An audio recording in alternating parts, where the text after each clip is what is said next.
નમસ્તે મિત્રો, કહેવાય છે ને કે પહેલું સુખ તે જાતે નરિયા. સ્વસ્થ અને તંદુરસ્ત રહેવા માટે આપણી રોજિંદા જીવનશૈલીમાં ઉપયોગી એવી 12 ટિપ્સ આ વિડીયોમાં આપેલ છે, જેને અનુસરવાથી આપણે નિરોગી અને તંદુરસ્ત રહી શકીએ છીએ.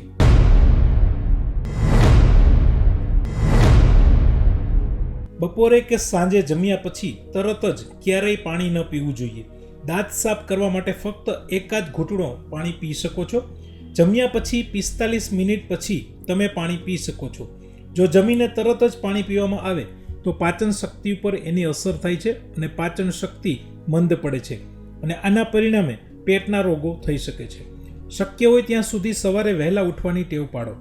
સૂર્યોદય થાય એ પહેલાં ઉઠવું જોઈએ.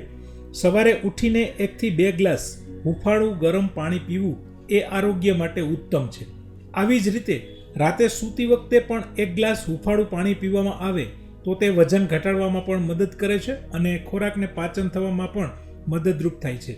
ડૉક્ટરો પણ રાત્રે ગરમ પાણી પીવાની સલાહ આપે છે. કહેવાય છે કે ગરમ પાણી પીવાથી શરીરની વધારાની ચરબી પણ ઓછી થાય છે. રોજ સવારે હળવી કસરત કરવી. આજકાલ વ્યસ્ત જીવનશૈલીને કારણે મોટાભાગના લોકોને કસરત માટે પૂરતો સમય મળતો નથી. એમ છતાં થોડો સમય કાઢીને રોજ સવારે હળવી કસરત કરવી એ યોગ્ય છે. અનુકૂળતા પ્રમાણે યોગાસન અને પ્રાણાયામ જો થાય તો એ સૌથી ઉત્તમ. રોજ સવારે ચાલવા જવું. ઓછામાં ઓછું 30 મિનિટ ચાલવાની ટેવ રાખવી. એમાં પણ 10 મિનિટ ઝડપથી ચાલવું. ચાલવાથી આપણા શરીરમાં ઘણા બધા ફાયદા થાય છે. આપણું હૃદય વધારે તંદુરસ્ત બને છે, યાદશક્તિ તેજ બને છે અને હૃદય રોગના હુમલાનું જોખમ પણ ઘટે છે. બ્લડ પ્રેશર કંટ્રોલમાં રહે છે. સામાન્ય નિયમ મુજબ પરસેવો વળે એટલું રોજ ચાલવું જોઈએ. બપોરે અને સાંજે પણ જમ્યા પછી થોડું ચાલવું જોઈએ. ડાયાબિટીસના દર્દીએ સાંજે જમ્યા પછી રોજ થોડું ચાલવા જવું, જેથી સુગર પણ કંટ્રોલમાં રહે છે. પાણી પીતા રહો.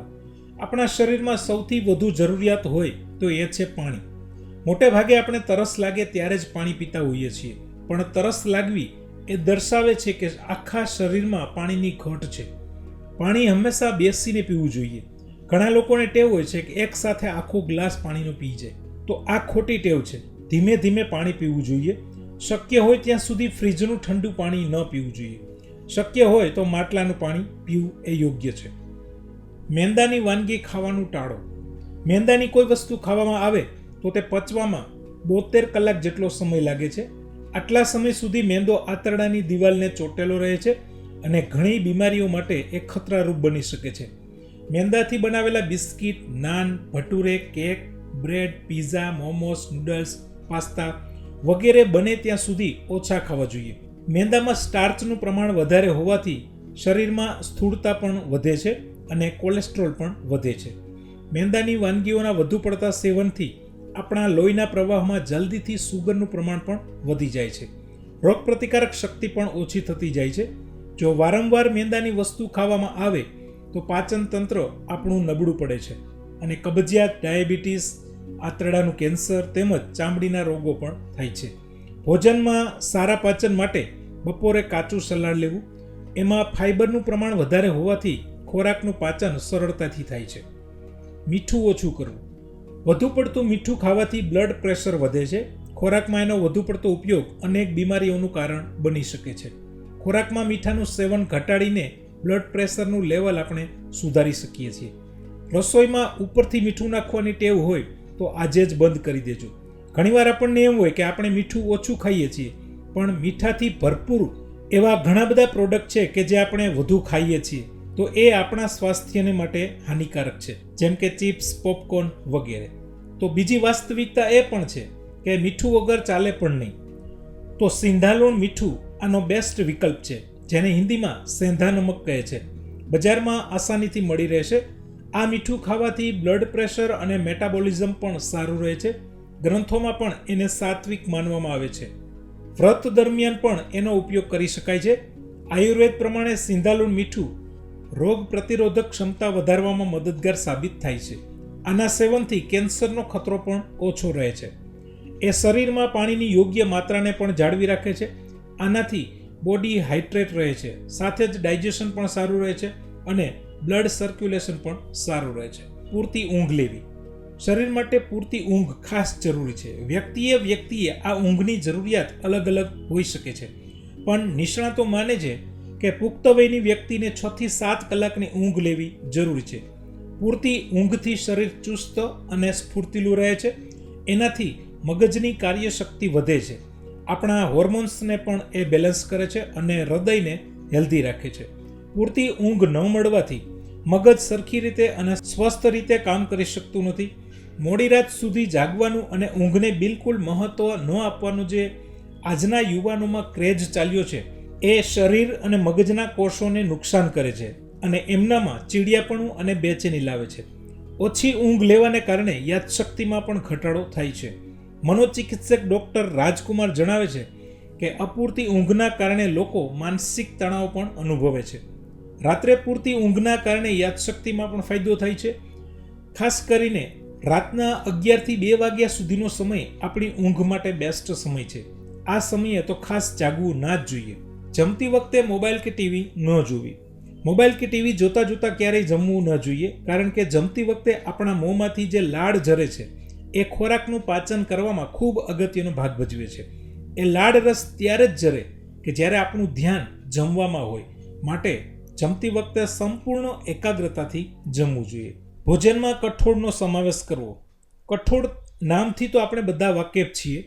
એ માત્ર બીજ નથી, પણ પોષક તત્વોનો ખજાનો છે.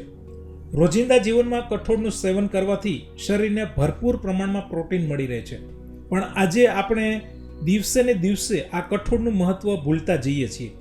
રોજિંદા જીવનમાં આપણે ચણા, મગ, મઠ, રાજમા, લીલા વટાણા, તુવેર, લીલા ચણા વગેરેનો ઉપયોગ કરવો જોઈએ.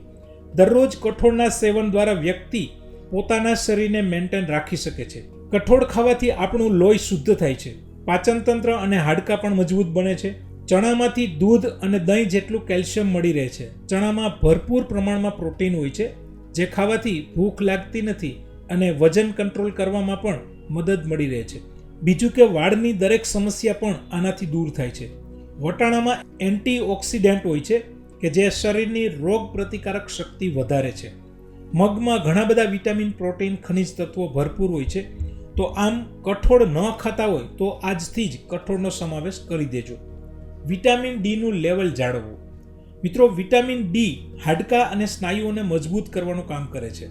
જો શરીરમાં વિટામિન ડીની ખામી હોય અથવા તો એની ઉણપ હોય તો એની અસર આપણી રોગ પ્રતિકારક શક્તિ ઉપર થાય છે અને આ શક્તિ ઘટે છે, જેનાથી દિવસભર થાક લાગે છે. વિટામિન ડીનો કુદરતી સ્ત્રોત એ સૂર્યપ્રકાશ છે, એકદમ મફત.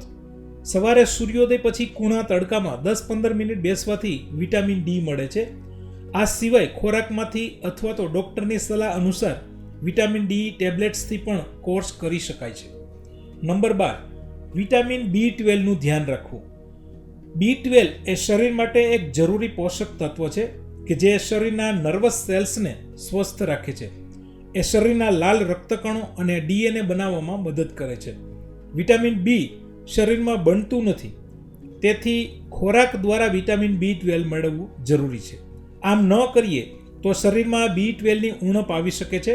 શરીરમાં B12ની ઉણપથી એનિમિયા જેવી ગંભીર બીમારીનો ખતરો વધી જાય છે અને આની ઉણપથી થાક લાગવો કે નબળાઈ લાગવી, યાદશક્તિ ઓછી થવી, ઉબકા આવવા, ભૂખ ન લાગવી, વજન ઘટવું, ચામડી પીળી પડી જવી, આંખોની રોશની ઓછી થવી તેમજ હાથ પગમાં કળતર જેવી સમસ્યાઓ પણ થઈ શકે છે. માટે વિટામિન B12થી ભરપૂર ખોરાકનું સેવન કરી આપણે એની ઉણપને પૂરી કરી શકીએ છીએ. તો વિટામિન B12 શેમાંથી મળે? જેમાં છે સોયાબીન. સોયા ઉત્પાદનમાં વિટામિન B12 ભરપૂર માત્રામાં મળે છે. ભોજનમાં દહીંનો સમાવેશ કરવો જોઈએ. દહીંમાંથી પણ વિટામિન B12 મળે છે. ઓટ્સ એ વિટામિન B12થી ભરપૂર હોય છે. દૂધમાં વિટામિન B12 સારી માત્રામાં મળે છે. પનીરમાં પણ વિટામિન B12 ભરપૂર માત્રામાં હોય છે. આ સિવાય પ્રાણીજન્ય સ્ત્રોત જેમ કે માંસ, માછલી અને ઈંડામાં પણ ભરપૂર માત્રામાં B12 હોય છે. આજકાલ B12 ટેબ્લેટ સ્વરૂપે અને પાવડર સ્વરૂપે પણ બજારમાં મળે છે. ડૉક્ટરની સલાહ અનુસાર આપણે લઈ શકીએ છીએ. તો મિત્રો, આ હતી હેલ્થને લગતી કેટલીક ઉપયોગી ટિપ્સ, જેના આધારે આપણે બીમારીને બાય બાય કહી શકીએ છીએ. આશા છે વિડીયોમાં આપેલ માહિતીથી તમને ખ્યાલ આવી ગયો હશે. આ જ પ્રકારના અવનવા વિડીયો માટે ચેનલ સાથે જોડાયેલા રહેજો. ફરી મળીએ નેક્સ્ટ ટોપિક સાથે.